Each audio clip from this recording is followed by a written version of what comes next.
네, 이렇게 36년 만에 열리는 북한 당대회가 하루 앞으로 다가왔습니다. 김정은 체제 불안정성에 대한 우려의 목소리가 높아지는데 이 당대회 전후 북한에 어떤 변화가 있을지 전문가 두 분 모시고 자세히 분석해 보겠습니다. 네, 김정봉 한중대 석좌 교수 그리고 이소연 전 북한군 상사 두 분 모셨습니다. 어서 오십시오. 네, 어서 오십시오. 안녕하세요. 네, 내일부터 이제 3일에서 4일 동안 열릴 것으로 이제 예정이 되는데 당대회가 이 김정은의 우상화에 좀 공을 들이고 있는 모습이에요. 환하게 웃고 있는 김정은의 그 태양상이 공개가 됐고, 뭐 김일성, 김정이라고 좀 유사한 모습입니다. 뭐 아무래도 이번 당대회 김정은 우상화에 좀 공을 들이는 모습이죠.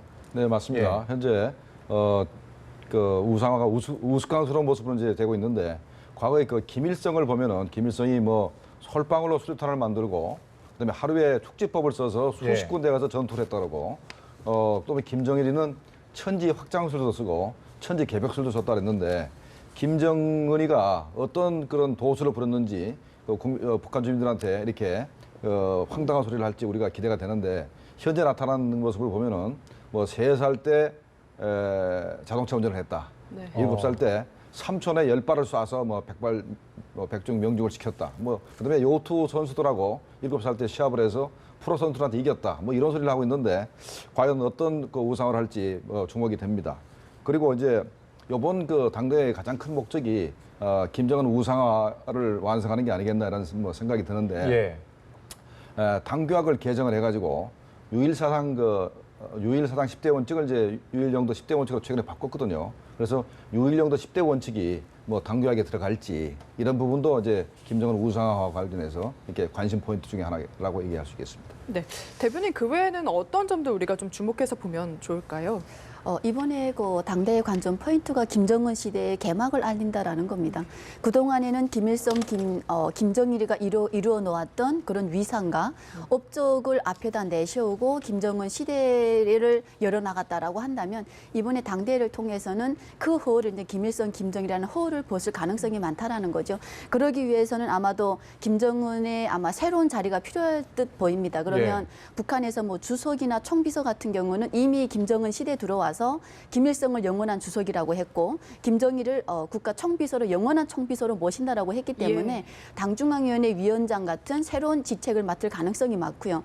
또 이번 당대를 통해서 그동안에 김정은이가 4년 집권 기간에 했던 그 공로 같은 것을 인정을 해서 공화국 영웅 칭호나 북한 내에만이 뭐 원수, 대원수 같은 이런 여러 가지 칭호를 아마 걸맞게 주어서 김정은의 위상을 다시 한번 알리고 이제는 김정은 시대가 정말 이제는 자기 중심 궤도에 들어갔다라는 것을 알릴 수 있다라는 겁니다. 네, 뭐 노동당 지도부의 대대적인 교체 같은 것도 있을 거라고 예상하십니까? 아무래도 뭐 김정은이가 중앙위원회 위원장으로 이제 새로운 직책을 맡게 된다라고 한다면 그동안에 김정은 시대에 들어와서는 김정일과 달리 당의 중요성, 당의 역할을 꾸준히 강조해 왔습니다. 그런 걸 봐서는 새로운 지도 계층이나 이런 또 새로운 여러 가지 사업 같은 것을 당 안에서 교체할 가능성은 충분히 보여집니다. 네. 제가 그걸 조금 추가하자면은 김정은이가 처음 등장했을 때 2012년도 등장했을 때는 나이 50 먹은 사람도 나이가 많다 생각을 했어요. 그래서 50 넘은 사람은 다 은퇴시키겠다 이렇게 얘기를 했습니다만은 최근 들어서는 뭐 그 소리가 좀 들어갔어요. 네. 그래서 아마 60세 넘은 사람으로 해서 당원들을 전부 다 은퇴를 시키고 명예당원을 하지 않겠나라는 생각이 들고 그다음에 이제 그 세대 교체 문제인데 현재 그 노동당 그 지도부에 90 가까운 분들이 많이 계십니다. 80이 넘은 90 가까운 분들이 많이 계시는데 이제 김기남, 뭐 최태복 이런 사람도 있고 그다음에 뭐 박봉주도 있고 그다음에 김영남의 나이가 제일 많죠. 거의 90 됐습니다. 이런 사람들을 은퇴를 시키고 젊은 사람으로 이제 세대 교체를 할지 그것도 관전 포인트고 또 그다음에 또 우리가 얘기할 수 있다면은 김여정 같은 여동생 김여정이를 갖다가 현재 당 중앙위원회 부장으로 이제 불립니다. 부부장으로 불리는데 부장으로 승진시키지 않겠나. 그렇다면은 선전선동부 현재 부부장으로 이제 역할을 하고 있는데 선전선동부 부장이 되지 않겠나 이런 생각이 들고 그다음에 이제 북한의 사실상 최고 실력자라고 불리는 김원홍이라고 있습니다. 국가안전보위부 부장인데 김원홍이 벌써 지금도 정치국원 역할을 하고 있고 또 당 비서 대우를 받고 있습니다. 그러니까 최고의 대우를 받고 있기 때문에 만약에 김원홍이 같은 사람을 더 직책을 더 큰 걸 준다면은 김정은 정권 자체에 위해 요소가 되기 때문에 김원홍이를 더 큰 자리를 줄 것 같지는 않습니다. 만약에 그렇게 되면은 김원홍이가 몰락하는 그 시점을 더 앞당기게 될 겁니다. 어느 정도 이제 권력 사회에도 변화가 좀 예측이 된다고 보여지는군요. 김정은이 지난 24일 이후에 뭐 모습을 드러내지 않고 있습니다. 뭐 28일 두 차례 미사일 발사 때도 뭐 북한 언론은 좀 조용했죠. 아무래도 이제 숨기고 싶었을 텐데 열심히 당대회를 준비하고 있을 겁니다. 이번에 어떻게 좀 등장을 할 것으로 보여집니까? 뭐 그동안 24일 이후로 지금 예. 뭐 한 10일 정도가 지났는데 김정은이한테 그 어떤 신상의 뭐 변화가 생겼다라고 보기에는 어렵고요. 아마도 7차 당대회가 지금 36년 만에 열리는 일이기 때문에 예. 김정은으로서도 이 당대회를 어떻게 맞이할 것인가라는 가장 큰 그 부담감과 또는 그 잘 성과적으로 치료해야 된다라는 또 그런 과제를 안고 있을 겁니다. 아마 그 준비를 하고 있을 것 같은데 아마 깜짝 등장해서 김정은에 걸맞는 그동안의 젊은 지도자라는 이미지를 꾸준히 강조해 왔기 때문에 젊은 지도자에 걸맞는 육성 연설 같은 것을 통해서 북한 내에서 지금 김정은 체제가 존립할 수 있는 게 핵이거든요. 예. 그러니까 핵과 관련된 아주 가장 중요한 발언 같은 거, 주요한 발언 또는 국방 부분에서 일어날 수 있는 주요한 발언 또 한 가지는 주민들을 다독이기 위해서는 경제 문제에 대해서 언급을 꼭 해야 될 겁니다. 사회주의 계획 경제나 이런 체제 방식은 바꾸지 않고 경제를 어떤 방식으로 해서 지금 시장 경제에 뭐 의존하고 있는 이런 경제를 어떤 방식으로 바꿀 것인지 이 문제를 아마 육성으로 던질 가능성이 많다라고 보아집니다. 네. 핵보유국이라고 이번에 아예 선언을 하게 될까요? 아마도 김정은 체제가 존립하는 한에서는 아마도 핵 보유국이라는 선언, 아마 국방에 대해서는 예. 그것 외에는 크게 강조할 것이 없기 때문에 아마도 북한으로서는 이번 기회에 아마 핵 보유국 선언 같은 것을 할 수 있다라고도 보아집니다. 네, 어쨌든 정말 36년 만에 야심차게 준비를 하고 있는데 네. 사실 눈에 띄는 외빈도 없고요. 집안 단체에 머무를 것 같습니다. 그러니까 6차 당대회 때는 뭐 118개 국가에서 177개 대표단이 이제 참석을 했다 그러죠. 그 당시에 저 참석 대표단을 보면은 미국 공산당이라든가 뭐 스페인 공산당 이런 데도 옵니다. 여러분들은 뭐 미국 공산당이 있느냐 생각할지 모르지만 미국에서 FBI가 추적하는 반정부 단체지만 어쨌든 간에 미국 공산당 대표단이 왔었어요. 네. 그 한 국가에 늘어나는 거죠. 하여간 어쨌든 간에 상당히 이렇게 성대하게 6차 당대회 때는 했는데 이번에는 뭐 중국에도 초청장을 안 보냈다는 얘기가 예. 있습니다. 그러나 이제 그 요번에 외국 대표단은 초청을 거의 안 하는 반면에 언론인들을 대거지 현재 동원하고 있지 않습니까? 일본 언론인들인가 아니면 또 평양에 상주하고 있는 AP통신이나 CNN 대표단도 이제 요번에 뭐 그 같이 취재를 하겠죠. 그러면 일단은 외국 대표단은 안 오지만은 대대적으로 그 해외 그 언론인들을 초청을 해서 그 뭐랄까 선전 효과를 극대화하려고 하는 그쪽으로 이제 방향을 틀은 것 같습니다. 그러니까 언론만 이용하려고 한다. 네. 그렇게 볼 수 있겠네요. 네. 네. 앞서 뭐 김 교수님께서 언급하셨다시피 중국에는 뭐 초청장도 안 보낸 것 같은데 사실 최근에 보면 북중 관계가 좀 심상치 않아요. 아, 그렇죠. 이번에 그 유엔 대북 제재 그 결의안에 중국이 지금 적극 동참하고 있기 때문에 북한으로서는 그래도 의지할 만한 곳이 중국밖에 없었습니다. 근데 이제는 중국이 이에 아예 그냥 발언을 하고 나서고 있기 때문에 지난 4월 3일 날인가요? 북한에서 중국을 자기들의 그 우호 관계 전통을 송두리째 말아먹은 아주 그 비열한 놈들이라는 이런 그 대변인 담화 같은 것도 발표를 했습니다. 예. 그리고 최근 북중 지역에서 지금 그 선교사 한 명이 그 피살되는 사건도 있었고요. 또 한 가지로는 북한이 그렇게 가슴 아파하는 13명의 집단 탈북도 지금 이루어졌습니다. 즉 뭐냐면 북중 관계가 지금 정말 예사롭지 않게 지금 흘러가고 있는데 예. 현재 뭐 주민들 속에 북중 그 국경 지역에 있는 일반 북한 주민들과 또는 중국 내에 있는 국경 지역 주민들 사이에도 지금 아주 그 불안감 또는 그 대북 제재와 함께 또 지금 돌아가는 이 정세 피살 사건과 뭐 탈북 집단 탈북 이것으로 인해서 자기들 나름에도 지금 너무도 지금 어렵고 힘들다 지금 이 시간이라는 불만과 지금 토로를 그대로 지금 내비치고 있습니다. 네.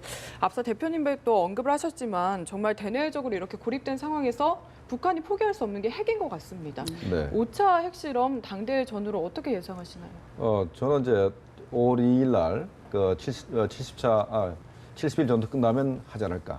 아니면 오늘 같이 5로 이렇게 날짜가 좋지 않습니까? 예. 5로 끝나니까 오늘 하지 않을까 생각을 했고 또 이제 그렇지 않으면 내일 아마 10시쯤에서 북한 시간으로 10시쯤에서 당대회를 개막 선언을 할 겁니다.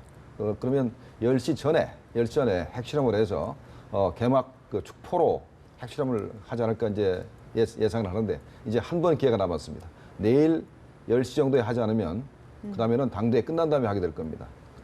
그러나 북한이 핵실험을 하는 것은 거의 기정사실이 아니겠나. 왜 그렇게 생각하냐면은 현재 북한이 유엔 제재를 받고 있고 비핵화를 선언하지 않으면은 예. 유엔 제재를 피할 수가 없습니다. 그럼 북한 입장에서는 이제는 물러설 길이 없어요. 그래서 핵실험을 계속 해가지고 핵보역으로 인정받아가지고 미국으로부터 양보를 받아내고 그다음에 뭐 미북한의 평화협정도 체결하고 뭐 그렇게 가야 되기 때문에 일단은 핵실험을 계속 하는 쪽으로 북한이 방향을 설정할 것으로 생각이 됩니다. 네, 날씨까지 좋다고 하니까 좀 더 우려가 되는 것 같습니다. 이 핵실험 외에도 SLBM, 무수단 미사일 발사 등 좀 도발 가능성도 좀 크지 않습니까? 북한에서 그동안에 꾸준히 각종 의미가 담긴 날짜마다 북한에서는 핵실험과 장거리 미사일 발사 도발 같은 것을 통해서 그 의미를 더 크게 부여하지 않았습니까? 예. 이번에 뭐 한미연합훈련 시기도 아니고 지금 북한군 최전방에 특별경계 태세라는 발령을 지금 냈습니다. 또한 지금 동해와 서해에서 지금 조업하는 어선들 통제를 지금 적극적으로 지금 하고 있고요. 그러니까 북한에서 지금 당대 전에는 지금 내일 당장인데 지금 아무런 징후가 보이지 않고 있지만은 당대 이후에는 핵실험이나 추가 도발 가능성은 분명히 있다라는 겁니다. 왜냐하면 당대라는 것이 그동안 북한 체제 집합체를 보여주는 것인데 그 당대의 이 분위기를 그대로 몰아가려고 한다라고 하면 북한 체제가 보여줄 수 있는 것은 핵실험이나 미사일 발사 도발 같은 것밖에 없다라는 겁니다. 그렇기 때문에 저는 대회 끝난 이후에라도 분명히 이런 것은 한두 번은 꼭 있을 것이다라고 보아집니다. 네.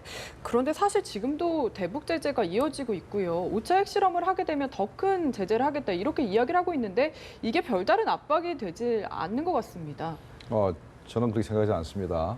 현재 북한은 굉장히 그 제재가 아프거든요. 예. 왜 그런다면은 중국도 현재 제재에 동참하기 때문에 만약에 중국이 적극적으로 대북 제재에 동참하게 된다면 북한의 무역량의 한 30~40% 정도는 줄 수밖에 없습니다. 그러니까 북한 무역이라는 것은 북한이 뭘 수출하면은 남아서 수출하는 게 아닙니다. 수입하기 위해 수출하거든요. 우리나라하고 다릅니다. 네. 그러니까 수입을 하기 위해 수출하기 때문에 만약에 수출량이 15억 불 줄면은 수입량도 15억 불로 자동으로 줄게 돼 있습니다. 돈이 없어서. 그럼 만약에 북한의 수출량이 한 30억 불 되고 수입량은 한 40억 불 되는데 수출이 한 15억 불 줄면 수입도 15억 불 줍니다. 그럼 무역량 전체가 30억 불 줄게 됩니다. 그럼 그게 당장 북한에 타격이 갑니다. 그래서 굉장히 힘이 들고 현재 만약에 북한이 다시 한번 핵실험을 한다 그러면 제3차 핵실험 직후에 유엔 제재에서 이제 트리거 조항이라 해서 다시 한번 핵실험을 하거나 제재 결의안을 위반하면은 자동으로 제재를 논의하게 된다라고 돼 있어요. 그래서 만약에 5차 핵실험하게 되면은 또 유엔 제재안이 이제 논의가 되는데 그때는 상당히 지금 2275보다도 상당히 그 강화된 제재안이 논의가 될 겁니다. 그 내용에는 아마도 현재 미국이 독자 제재를 하고 있는 예.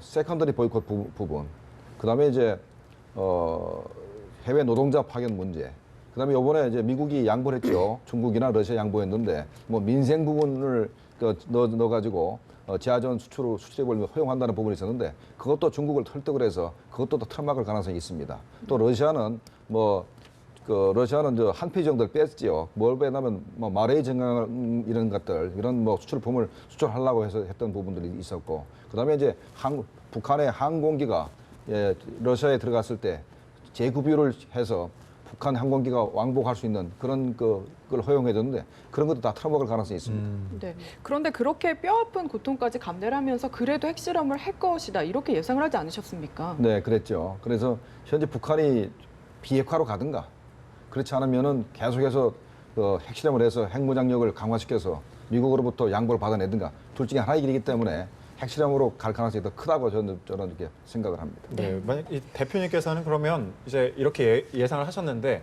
그 핵실험 카드를 손에 쥐고 대화의 국면으로 좀 전환할 가능성은 좀 어떻게 보십니까? 올해는 아마도 대화 가능성은 좀 적다라고 보아집니다. 왜냐하면 그동안에 김정은 체제가 들어와서 핵이라는 걸 가지고 자기 체제 존립을 외쳤기 때문에 더욱이 지금 당대회를 개최하지 않았습니까? 당대회에서 분명히 김정은식의 당대회 또 김정은식의 북한을 보여줬는데 그 핵실험 카드를 갑자기 바꿔서 진로를 바꿔서 이제는 우리가 좀 핵실험 안 하겠으니 대화를 하자라고 할 가능성은 올해는 분명히 좀 가능성이 적지 않나라고 생각합니다. 네, 올해는 일단 대화는 아닐 것이다. 이렇게 예상을 해주셨고요.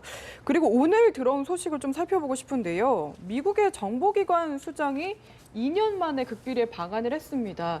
역시 이 국장도 핵실험 가능성이 높다. 이렇게 지금 보고 있는 거겠죠. 네, DNI의 장을 자꾸 이제 국장이라고 번역을 하시면 곤란한 게 예. 16개 정보기관의 수장이기 때문에 DNI 장관으로 불러주신 게 맞습니다. 그래서 제임스 클레이퍼 DNI 장관이 이제 국내에 들어와서 국정원장하고 북한의 핵실험 동향이든가 그다음에 이제 영변 원자로 해서 오메가2 원자로 해서 핵 폐기물을 14명을 추출을 해서 그걸 이제 재처리하고 있어요. 그 동향에 대해서 이제 평가를 하고 그다음에 지난번에 SLBM을 발사했지 않습니까? SLBM 발사 그 성과 문제, 성공 문제에 대해서 또 다시 논의를 하고 하고 있고, 그다음에 또 북한이 자꾸 ICBM 능력에 대해서 스스로 뭐 과장하고 있는데 ICBM 능력이 어느 정도 있는가를 이제 논의를 한 것 같습니다. 이렇게 국가정보장이 여기까지 왔다는 얘기는 장관이 여기까지 왔다는 얘기는 현재 미국도 상당히 상황을 심각하게 보고 있고 만약에 북한이 핵실험한다면은 앞으로 더 추가적인 제재를 할 수밖에 없다라는데 공감대를 형성하기 위해서 온 것 같습니다. 네, 이렇게 북한이 만약 핵실험을 한다고 하면 바로 추가적인 제재에 들어가겠다고 이제 한미가 밝혔죠. 어떤 제재를 그렇다면 생각해 볼 수 있을까요? 그동안에 예. 지금 대북 제재가 지금 몇 차례에 걸쳐서 왔는데 지금 매 단계마다 그냥 상승하는 이런 그런 제재가 나왔습니다. 근데 이번에 아마 5차 핵실험이다라고 하게 되면 그동안에 우리가 했던 대북 제재와는 비교가 안 되는 이번에 그 대북 제재를 지금 실시하고 예. 있는데 그래도 김정은 체제가 5차 핵실험을 한다라고 하게 되면 뭐 지금보다 더한 대북 제재, 즉 뭐냐면 북한의 정말 경제 파생을 가져올 만한 그런 대북 제재가 나오지 않을까라고 생각을 합니다. 네. 북한 내부 상황 지금 어떻게 보고 계십니까? 실제 당대를 위해서 북한 주민의 민심을 우선 다독여야 되기 때문에 그 민심을 다독이는 첫 번째가 지금 식량 배급이었습니다. 근데 그걸 지금 김정은 체제가 정부 차원에서 내준 게 아니라 매 기간마다 임무를 15일 보름치씩 무조건 식량을 나눠줘라.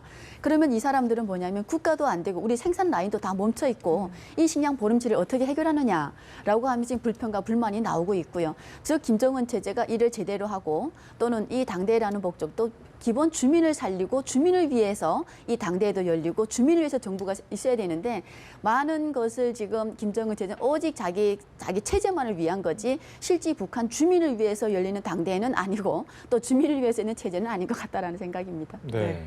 마지막으로 두 분께 질문을 드리겠습니다. 이 중국의 유명 평론가가 김정은 정권이 10년에서 15년 이내에 붕괴할 거라고 전망을 했고요. 우리나라 연구원들도 북한 정권이 불안정하다 이런 의견을 계속해서 내고 있는데 두 분께서 어떻게 보시는지 먼저 이 대표님부터 말씀해 주시죠. 아무래도 지금 북한 김정은 정권이 지금 체제가 불안하다라는 얘기가 참 많이 나오고 있습니다. 가장 중요한 것은 지금 경제가 계속 파탄되어 가고 있고 또는 민생 문제가 지금 계속 걸려 있다라는 거죠. 지금 작년부터 고위층 탈북이 지금 이어지고 있고 또는 탈북자들 지금 증가 추세를 꾸준히 보이고 있고 이번에 집단 탈북처럼 또 그런 현상도 생기고 그래서 지금 민생을 지금 다독이지 못하고 있다라는 문제가 나오고 있습니다. 또 경제 문제는 지금 현재 북한 내에서 꽃제비가 지금 작년 1년, 2년 사이에 더 많이 고난의 행군 때보다 지금 더 많이 생기고 있답니다. 북한 내부적으로도. 예. 그러니까 지금 주민들 속에서 뭐라고 하냐면 이제는 이 정부, 이 체제를 믿고는 못 살겠으니 그 꽃제비를 어떻게 하느냐라고 하니까 정부에서 나와서 뒤로 숨기기에 바쁘다라는 겁니다. 그냥 뒤로 숨기기 바쁘고. 그러니까 이런 문제가 지금 계속 해결이 안 되고 있고 김정은 체제로서는 지금 핵 미사일 발사에만 지금 몰두하고 있고 이런 상황이 지속된다라고 한다면 10년, 15년 사이에는 분명히 이것은 파탄으로 갈 수밖에 없다라는 겁니다. 근데 실제 북한 내 저희가 지속적으로 전화 통화나 그 소식을 저희가 들어봐도 정말 이분들이 지금 전문가들이 분석하는 그대로의 상황을 우리가 그대로 지금 제가 느낄 수가 있더라고요.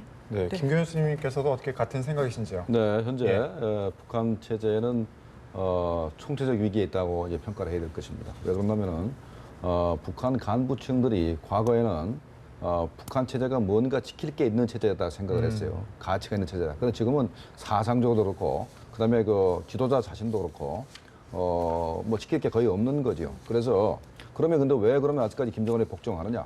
김정은한테 복종만 하게 되면은 이 간부들은 호요식할 수가 있고 권세를 누릴 수 있기 때문에 이제 복종을 하고 있습니다.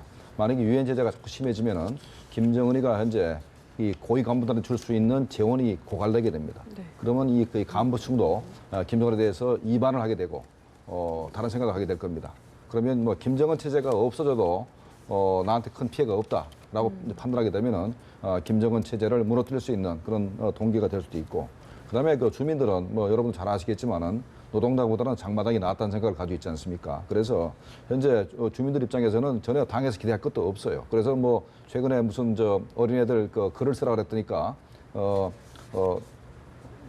장마당에서 내가 도움을 받았지 당에서 해준 게 아무것도 없다. 뭐 이런 글을 썼다가 부모가 굉장히 곤혹스러워했다는 그런 얘기도 있지 않습니까? 예. 그래서 현재 북한 주민들도 이 체제에 대한 충성심이 거의 없습니다. 그렇다면은 주민들이 반기를 들 수가 있는데, 과거에는 북한 주민들이 폭동을 일으킬 수 없다고 이제 판단을 했던 가장 큰 근거들이 뭐냐면은 정보 유통이 안 된다. 그다음에 이제 이동의 자유가 없다. 그렇습니다만은 지금도 이동의 자유는 완전히 없습니다만 현재 뭐 뇌물만처럼 얼마든지 움직일 수가 있고, 그다음에 장마당이 활성화돼 가지고 수만 명이 장마당에서 서로 거래를 하고 장사를 하고 있습니다. 예. 거기서 정보 유통도 되고 나름대로 체제에 대해서 불만도 표출하는 상황이 많이 벌어지고 있어요. 그렇기 때문에 앞으로 이런 식으로 계속 간다 그러면은 북한 장마당을 기점으로 해서 이 봉기가 민중 봉기도 일어날 가능성이 있다고 보기 때문에 현재 북한 체제가 앞으로 10년, 15년이 아니고 그래도 빠른 시간 내에 뭐 빠르다면 뭐 2, 3년 내라도 유엔 단전주권이 있습니다. 유엔 제재가 또 침해제이죠.